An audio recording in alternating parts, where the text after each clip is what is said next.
नमस्कार दोस्तों, मेरे चैनल में आपका स्वागत है।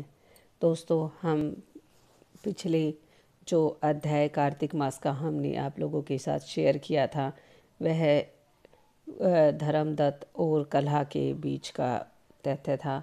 कैसे धर्मदत्त ने कल्हा को 500 वर्ष से भुगत रहे प्रेत योनि में उनको कैसे मुक्ति दिलाई और उनको कैसे उनकी आगे की जो उनका जीवन सुधरा, वो सब आप लोगों के साथ हम साझा करेंगे। दोस्तों, वीडियो को लाइक, शेयर और सब्सक्राइब जरूर कीजिएगा, क्योंकि मेरी आने वाले वीडियो तभी तो आप तक पहुंचेगी। दोस्तों, कैसे कल्हा को धर्मदत्त ने बताया कि आपको कैसे तीर्थ व्रत दान पुण्य आदि करने से प्रेत योनि से छुटकारा मिल सकता है। तो चलिए हम आगे का महामत्य आप लोगों के साथ साझा करते हैं। तो नमस्कार दोस्तों, तीर्थ स्नान दान करने से समस्त पाप नष्ट हो जाते हैं, मगर प्रेत योनि में रहने वाले को इसका अधिकार नहीं होता।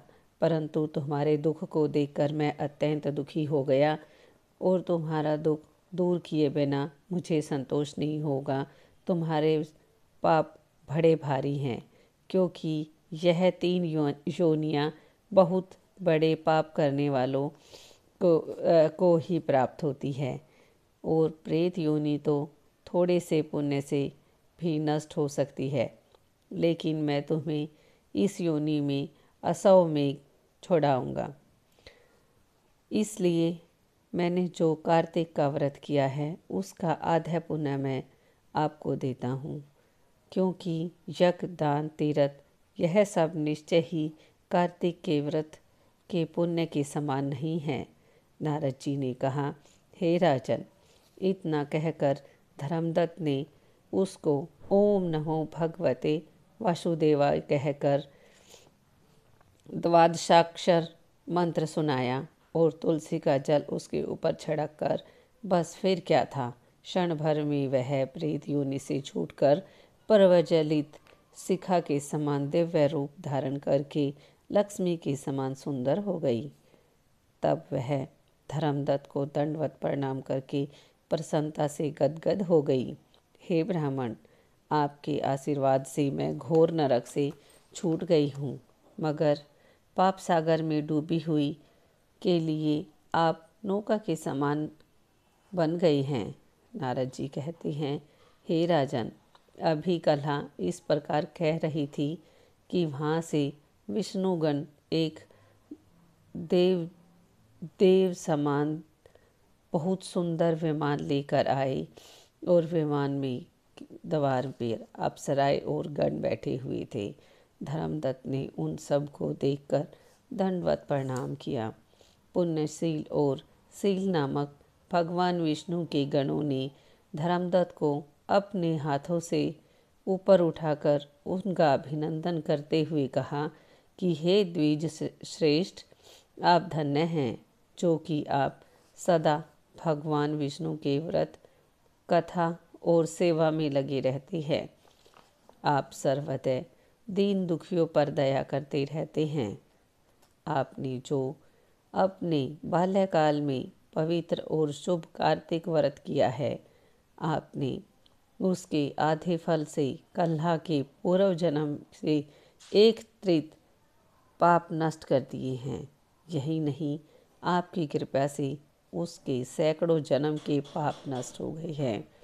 आपके जागरण आदि के करने से पुण्य प्रभाव से आकाश मंडल से यह विमान आया है।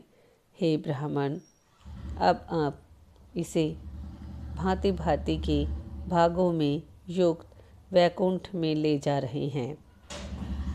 आपके दान पुण्य के प्रभाव से, कार्तिक व्रत या तुलसी पूजन के प्रभाव से अब भगवान विष्णु के निकट रहोगे।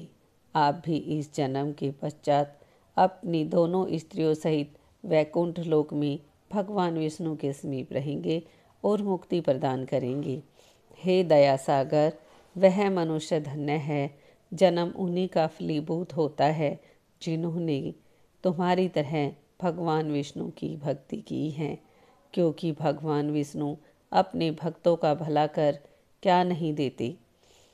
वह सब सब कुछ देते हैं जिन्होंने प्राचीन काल में उन्नापाद के पुत्र को ध्रुव स्थान में पहुंचाया था, जिसके संवर्ण मात्र से प्राणियों की सद्गति हो जाती है।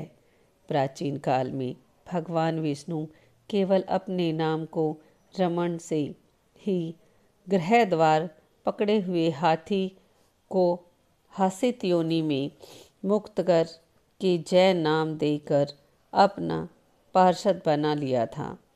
तुमने उसी विष्णु की सेवा की है। उसी से तुम अपनी दोनों स्त्रियों सहित 1000 वर्ष तक विष्णु भगवान के समीप निवास करोगे। जब तुम्हारा पुण्य क्षीण हो जाएगा तब तुम पृथ्वी पर सूर्यवंश में अपनी दोनों स्त्रियों के साथ दशरथ के नाम से प्रसिद्ध होगे। राजा हो तब यह कल्हा आधे पुण्य की भागीदार होने के नाते तुम्हारी तीसरी भार्य होगी। भगवान विष्णु तुम्हारे पुत्र के रूप में तुम्हारे निकट रहेंगे, देवताओं के कार्य करेंगे।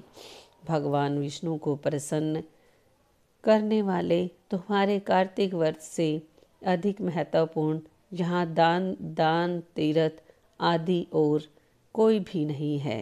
हे दया सागर, तुम धन्य हो, क्योंकि तुमने जगत गुरु भगवान विष्णु को प्रसन्न करने के लिए कार्तिक का व्रत किया, जिसके आधे पुण्य के फल की भागीदारी इस कलह को इस समय हम अपने साथ विष्णु लोक ले जाए।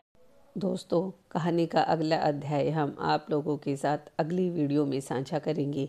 दोस्तों, आशा है आपको मेरे वीडियो, मेरी धार्मिक कहानियाँ पसंद आती होंगी। दोस्तों, प्लीज़ वीडियो को लाइक, शेयर और सब्सक्राइब ज़रूर कीजिएगा, क्योंकि आपके एक लाइक और सब्सक्राइब से मेरा बहुत ज़्यादा मोटिवेशन बढ़ता है। दोस्तों, ज़्यादा से ज़्यादा शेयर कीजिएगा अपने दोस्तों को, अपने रिश्तेदारों को, ताकि कार्तिक माह का महात्म्य सुनकर लोग अधिक से अधिक पुण्य की प्राप्ति कर सके और अपने कष्टों से मुक्त हो सके। नमस्कार दोस्तों, धन्यवाद।